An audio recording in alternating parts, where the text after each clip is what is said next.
Oi pessoal, meu nome é Eduardo e hoje nós vamos continuar o quê? Com a unidade 5, com uma aula destinada aos alunos do 8º ano, certo? A ciência e a informação.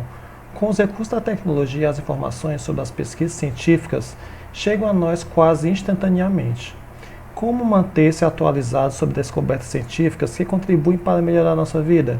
Então essa é a primeira pergunta, né? Como a gente pode se manter atualizado sobre o que? Sobre descobertas científicas que contribuem para melhorar nossas vidas, né, no cotidiano. Essa é a pergunta, né, que vai ser abordada, que vai ser o que? Temas, né, ou tema principal dessa unidade 5 de vocês do 8º ano, que é qual? Texto de divulgação científica. Então, só por isso aqui, somente por esse título, somente por essas palavras, o que nós podemos perceber? Texto de divulgação científica. Ou seja, vocês vão logo observar que vai se tratar mais de temas científicos, vai se tratar o que? De uma divulgação, né? Divulgação científica, né? Então vocês vão observar o que? O que ele espera aqui, né? O que é que espera aqui? É o que vocês podem esperar. Primeiro, uma linguagem mais formal, sim, até porque é uma divulgação científica, é necessário realmente que os assuntos que vão ser tratados, né, sejam tratados de formas mais objetivas, né, de o que mais claras, através de pesquisas, não é isso, de pesquisas realmente que pode ser o que comprovadas, né, que devem ser comprovadas, até para poder divulgar para a população. Você não vai divulgar uma coisa, algo, uma vacina, que realmente ela não tem o que? Toda aquela capacidade de cura, né? Que possa vir a curar as pessoas. Né? Você não vai lançar uma informação científica errônea para a população. Então é necessário o quê? Ter todo um cuidado, né, na preparação, na montagem desse tipo de texto, que é o texto de divulgação científica. Então nós podemos o quê? Observar aqui bem no início da página 166, que existe o quê? Um texto, né, um pequeno texto, uma introdução do que vai ser comentado. Então é bom a gente ler, para eu ir lá tirando a dúvida de vocês, né, as dúvidas, se houver, de vocês nesse momento. Na unidade anterior, você lê um texto expositivo, né, que a gente lendo o curso sobre consumismo, foi feito até um trabalho, né, que foi entregue agora em junho, se eu não me engano foi dia 16 de junho, né, sobre essa questão do consumismo, sobre a questão da exposição, não é, das ideias, exposição de informações para o quê? Para esclarecimento de leitores. Então, nesta unidade, você vai estudar outro texto expositivo, certo? Mas que se diferencia do anterior por ter o caráter de divulgação científica. Os textos de divulgação científica são produzidos com a finalidade de tornar acessíveis a um público amplo, ou seja, né, a uma grande parte da população, a um público que grande. Os sabedores, né, os saberes específicos de determinadas áreas do conhecimento costumam ser escritos por jornalistas especializados e por profissionais interessados em levar seu conhecimento à sociedade em geral, possibilitando o acesso à informação a quem não é estudioso de determinada ciência. Como eu falei para vocês, né? Nós, no caso, não somos estudiosos dessa área mesmo da infectologia. Então, como é que a gente pode realmente começar a lançar textos para o público amplo sobre isso? A gente não tem esse conhecimento prévio, se a gente não tem essa base que é necessário ter para poder o que? Compreender o assunto, né? E também passar aquele assunto da maneira ideal, né, para que não possa haver uma polêmica muito grande, né, com seu nome em jogo, para que realmente, né, outros cientistas não venham tentando barrar o seu conhecimento, até porque se você expor informações errôneas, informações não consideráveis, né, informações sobre ciência, sem você ter uma base, sem você realmente ter o que? Um conhecimento, é claro, é óbvio, que as pessoas dessa área vão começar a debater, a tentar barrar aquele texto que você infelizmente, né, divulgou.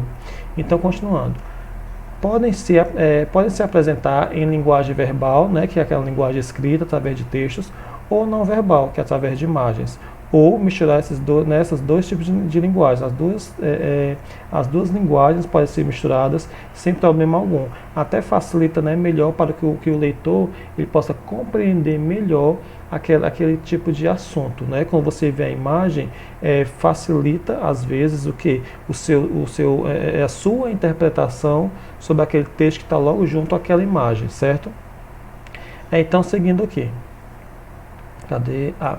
Você já deve ter lido vários textos sobre a água, a necessidade de preservar as fontes. Isso aqui a gente vê desde lá do Fundamental 1, na sexta, aliás, na terceira série, na quarta série, na quinta. A gente vê muito disso, né? Hoje em dia é o quinto ano, quarto ano, terceiro ano. A gente vê muito disso, a questão da água. Então, a necessidade de preservar as fontes, de não poluir, o fato de a maior parte da água ser salgada, né, que a gente já tem esse conhecimento. Mas você já ouviu falar que há quase um oceano subterrâneo de água doce? Quer saber mais sobre essa preciosidade? Leia o texto de divulgação científica a seguir. Então, vocês vão ter que ler esse texto que se estende da página 166, né, até a página 168, ok? E vocês podem observar também que vai existir tanto a linguagem verbal quanto a linguagem não verbal. Né? Vocês podem perceber que existem textos, né? Existe o que? Letras, informações através de que? De textos, escrito, óbvio. E que também o tipo de linguagem, né? Vocês vão perceber que não vai haver o que? Uma linguagem, aquela linguagem com gírias, linguagem com abreviações indevidas, não vai existir aqui nesse tipo de texto, né? Porque vocês podem perceber que um texto científico, ou vocês podem observar ou imaginar, um texto científico cheio de gíria, e a credibilidade vai para onde? Né? Ó, afunda. Então, vocês vão observar que, né, que o tipo de linguagem utilizado é mais formal, apesar de que, quando eu falo formal, não é aquilo somente de palavras complicadas que a gente nunca viu. Não, é o que é o uso adequado dessas palavras no texto. E na página 167 vemos aqui imagens, né, que é a linguagem não verbal se manifestando nesse momento, ajudando a compreender, né, essa temática como um todo. Então, continuando aqui. Na página 168 tem a parte de interpretação textual, né? A interpretação do texto. Então vamos lá. Primeira, já sabem, né? Somente respostas. Segundo o texto, o que levou a humanidade a se abastecer das águas subterrâneas? Contém no texto, é interpretação textual. Segunda, as reservas de água estão diminuindo em todo o planeta. Isso é um fato, né? Infelizmente. O texto indica dois motivos para essa diminuição. Quais são eles? Quais são esses fatos que estão aqui ajudando a haver essa diminuição, né, da água, das reservas de água? Então, contém no texto também. Terceira, o que contribui para a formação ou para o recarregamento dos aquíferos, né? O que é que contribui para a formação ou para o que? O recarregamento desses aquíferos, certo? Quarta questão. Por que a palavra transnacional é empregada no texto na referência do aquífero Guarani? Por qual motivo eu utilizar essa palavra nesse momento? Vocês também vão ter que ler lá e observar esse fato. Na quinta questão da página 169, continuando ainda com a interpretação textual, vamos ter o quê? Mesmo os poços profundos podem ser contaminados. Qual é a causa da contaminação da água desses poços? O que está causando a contaminação desses poços mais profundos? Sexta, releia o trecho. Você vai reler esse trecho aqui, que está aqui nesse retângulo, e marcar o que? A alternativa correta, somente uma única alternativa. Sétima, o texto cita o estudioso canadense, né, Mark de Villers, para que um esgotamento dos lençóis freáticos é uma crise invisível. Por que foi escolhida a palavra invisível nesse caso? Vocês vão observar o que?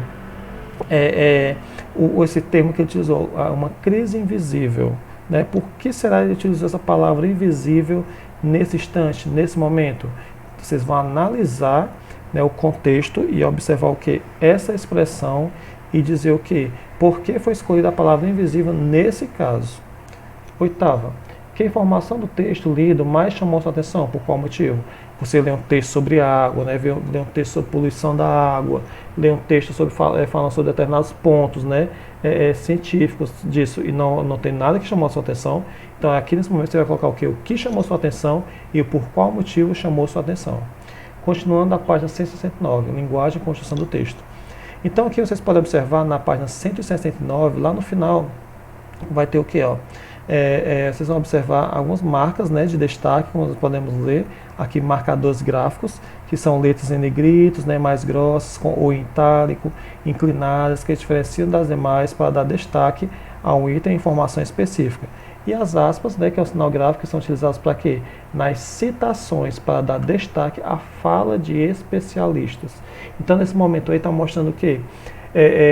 Alguns marcadores de destaque, para destacar alguns pontos, né, alguns termos que vão estar contidos no texto, que são os marcadores gráficos, e, no caso, as aspas também. Continuando, na página 170 existe aqui o termo, né, que a gente já viu em séries anteriores, não sei se vocês recordam, mas já foi visto a questão de objetividade e subjetividade. Você realmente nesse caso aqui tem que observar o que? Como é que do que se trata a objetividade? A objetividade é quando você cita, você fala alguma coisa realmente certa. Quando você está comentando sobre água, você precisa ter aquele conhecimento prévio. Você precisa ter o conhecimento científico, né, para falar as coisas com clareza, né, com direcionamento. No caso da subjetividade, não é o ideal a ser utilizado nos textos científicos. Por quê? Porque não é nesse momento que você vai ter que colocar a sua opinião. A não ser que depois que você escrever tudo o que você acha de forma objetiva, né, de forma tendo base científica para falar a respeito, aí você pode observar o que é a questão da subjetividade. Pode conter. Porém, não é o ideal nesse tipo de texto. Porque, por exemplo, se nós pegarmos um texto falando sobre a questão da vacina, né, da Covid, exemplo, para a Covid, vocês não vão querer o quê? Só opiniões de quem, tipo assim, de uma pessoa da rua. Vocês vão querer o quê? Fatos objetivos, fatos de cientistas, de médicos, de pessoas daquela área, não é? Então, algo objetivo. Eu não posso chegar e falar assim, pessoal, eu acho, a credibilidade já vai lá pro chão, porque você não tem certeza.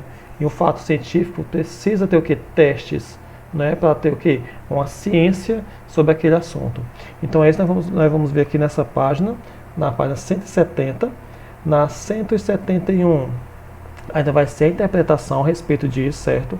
Elementos de coesão, que vocês sabem que seria o quê? Que seriam palavras que vão ligar frases, ligar orações, ligar parágrafos, certo? São o quê? Algumas palavras que vão fazer essa ligação entre um parágrafo e outro, né? Entre uma frase e outra. Isso é o que? A coesão, ok? Então, continuando. Na página 172 vocês vão responder sim, esse esquema que tem aqui no livro de vocês, que pode né, ser respondido no próprio livro, sem problema algum. E na página 173 é o que sempre tem em todas as atividades, em todas as unidades, que é o momento em que o aluno vai organizar o que estudou, fazendo o que? Colocando as palavras que estão aqui, ó, de forma coerente e lógica, nesses quadradinhos aqui, que tem lá abaixo, tentando encaixá-los de maneira ideal, de maneira correta, cada um. No texto 2 aqui da página 173, nós vemos o que? Um mapa. Isso aqui ajuda também, né, a ilustrar o que? A temática que foi comentada nos textos, né, ou no texto acima, né, nas páginas anteriores. Ajuda sim, porque nós começamos a saber o que? Onde está localizado. Onde que nós podemos localizar, não é? Esse tipo aqui de caso de aquífero Guarani, a localização. Então vocês podem observar que aqui na parte ampliada, né, que ele pega aqui alguns estados, né, do Brasil, como Minas Gerais, São Paulo, Paraná, Santa Catarina, Rio Grande do Sul, e passa, né, por outro país, que é o Uruguai, na Argentina, e também tem aqui, ó, no Mato Grosso do Sul, enfim, estados, né, que ele está presente. E aqui nessa parte menor vocês podem observar o que? A América, né, Latina ou América do Sul, né, bem mais o que? Bem mais sem detalhes, somente para depois haver a ampliação e a gente poder observar melhor onde está localizado esse aquífero, né, no caso o Guarani. Continuando, vai haver perguntas, né, vai existir perguntas para você responder sobre essa imagem, né, sobre essas informações que vocês podem analisar. No texto 3, nós já iremos trabalhar com a questão de gráfico também, né, que nós já vimos essa questão de gráficos, existem vários tipos de gráficos, como vocês podem ver aqui, quais tipos, né, que a gente vê? O gráfico circular, que está presente na página 174, o gráfico, né, de barras, que está presente na página 175, os infográficos, que seria o que? Infográfico seria a parte em que a gente vê gráfico mais informação, ou seja, é a mistura, né, de gráfico, informação, de gravura, de imagem, mais informação, por isso nós chamamos de infográfico, realmente que ajuda o leitor a compreender como um todo, né, a imagem em si. Então até essa página 176 todas estão relacionadas a esses gráficos, né, esses tipos de gráficos. Então faz-se necessário a leitura para poder responder a essas questões e a esses itens. Na página 177 tem a prática de oralidade, né, que como eu sempre comento, se nós estivéssemos presentes em sala de aula, de fato, na escola, seria bem mais interessante para ver o que o debate a respeito de certos temas, né, como no caso aqui, água doce disponível é limitada, o que fazer? Né? Existe o que aqui? Uma espécie de interrogação para você poder analisar, para você poder se perguntar o que poderia ser feito, né? No caso, uma atitude, a produção de máquina, enfim, o que pode ser realizado, né? E continuando. Na página 179 tem o que? Outras ilustrações, ilustração no texto de divulgação científica. Então vocês podem observar que as ilustrações elas são bem mais específicas, né? No caso aqui, observem também que o tipo de linguagem é bem mais específico, né, da área que está sendo aqui comentada. As pinturas e a letra de canção também que se encaixam aqui, claro, com que temática, com a questão da água também, né, que foi colocado aqui um outro tipo de texto, que a gente está vendo texto científico, né, de divulgação científica. Nós já vimos o texto expositivo e aqui ele coloca o quê? O né é mais ligado ao poema. Você pode ver uma estrofe com versos, mas com qual temática? A questão da água. Na página 181 ou 181, nós vemos o que? Uma notícia sobre estudos científicos. Então, tem que haver essa leitura para poder responder ao que vem logo aqui no final da página 81. Então, pessoal, a gente fica por aqui, né, nesse vídeo. Espero que vocês tenham compreendido a questão do texto de divulgação científica, em que ele tem que ser o que? Objetivo, ele não pode ser subjetivo. Se houver algum traço, mas não é o ideal que tenha, o ideal que seja a predominância da objetividade. A questão do tipo de linguagem, que é bem mais específico da área que está sendo estudada. Por exemplo, se for um texto direcionado à questão da medicina, é claro que o tipo de linguagem vai ser o que? Mais direcionado a essa área. Se for um texto ligado mais à questão jurídica, vai ser o que? Mais ligado à questão da linguagem, mais jurídica. Então, o que? De acordo com o que está sendo trabalhado, certo? Então, vocês vão observar que o uso de gírias, né, não cabe nesse tipo de texto, até porque existe a questão da credibilidade, né? Vocês precisam observar, ler, se for produzir um texto científico, tirar qualquer tipo de marca de oralidade, como no caso, se nós estivéssemos aqui escrevendo um texto de divulgação científica, colocar assim, por exemplo, né, tá. Então, tem que ver todos esses detalhes. Então, eu espero realmente que vocês tenham compreendido e sempre perceba o seguinte, por mais que eu explique quase toda a unidade completa, vocês não vão ter que responder a todas as questões que eu comentei até agora, não neste momento. Porém, vocês têm que observar o que? As agendas que são divulgadas semanalmente de língua portuguesa e só fazer o que está presente ali naquela semana, naquela agenda, ok? Então, pessoal, fico por aqui, fiquem em casa, se cuidem. Até mais.